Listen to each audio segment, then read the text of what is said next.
Hello and welcome to a Virtual Towers Online update.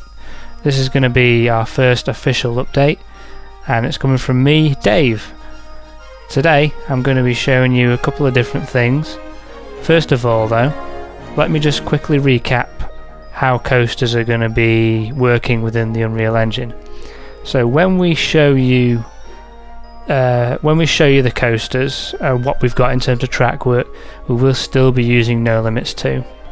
No Limits 2 is a absolutely amazing tool for creating roller coasters, which is why we're still going to be using it for that.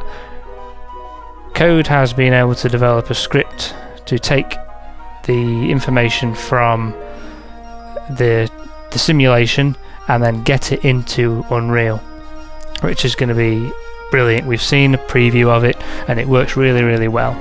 So once we've created the 3D track, we'll be able to then put the trains on in Unreal and the physics will work. It will be transposed over to the engine.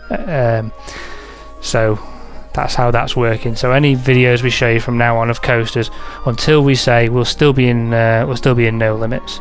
So I'm going to quickly show you the final POV of Air.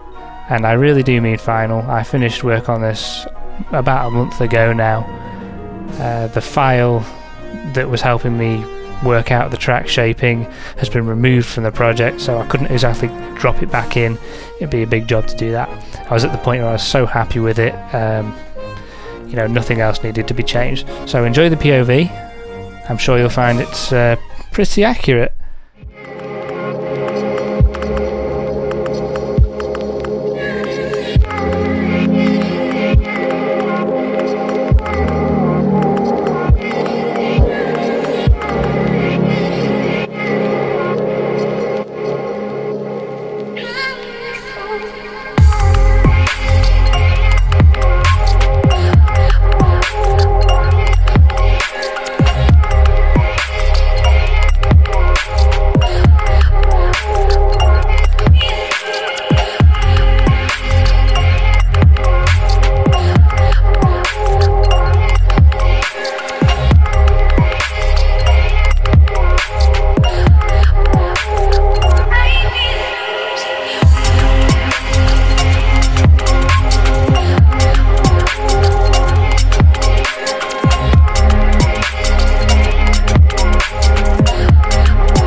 Okay, so that was the on-ride POV of Air, soon to be renamed obviously, and yes, that was in No Limits.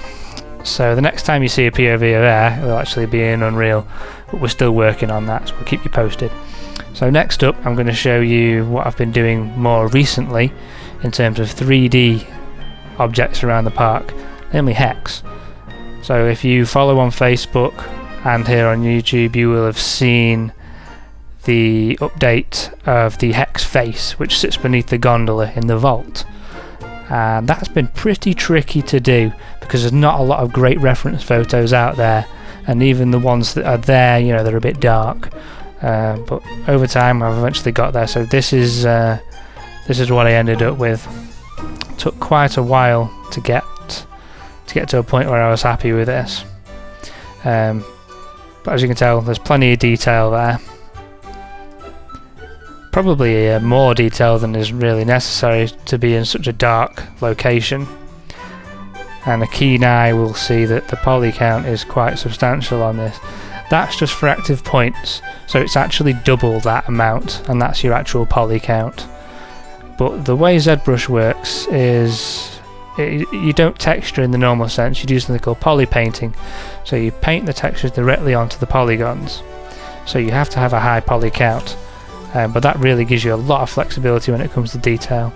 So what you then do is, using a program called Hex Normal, you use your low and high poly mesh, and bake the UV textures from the high res poly paint onto the low res mesh.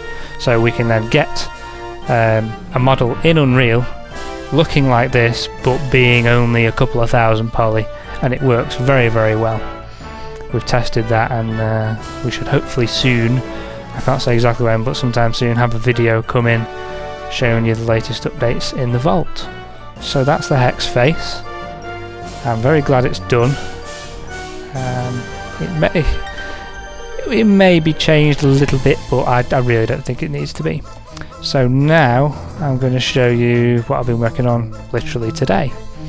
Today I've been doing the Hex branch, and again, if you look closely, you will have known that the branch has already been there in the POV of the Hex vault sequence, but it was quite a basic one. It was done in SpeedTree, just a quick mess about to see if it could be done, and we were happy with it for a while. But now we decided to take it up to the next level. So this is the Hex branch. It has been modelled in correct scale to the rest of the room. It's just I'm not showing that section of the room at the moment. And again, the poly count's nowhere near as much as the face, but you know, it's a smaller thing. We don't need as much detail on this. But the same method applies for the texturing, and again, great detail on here.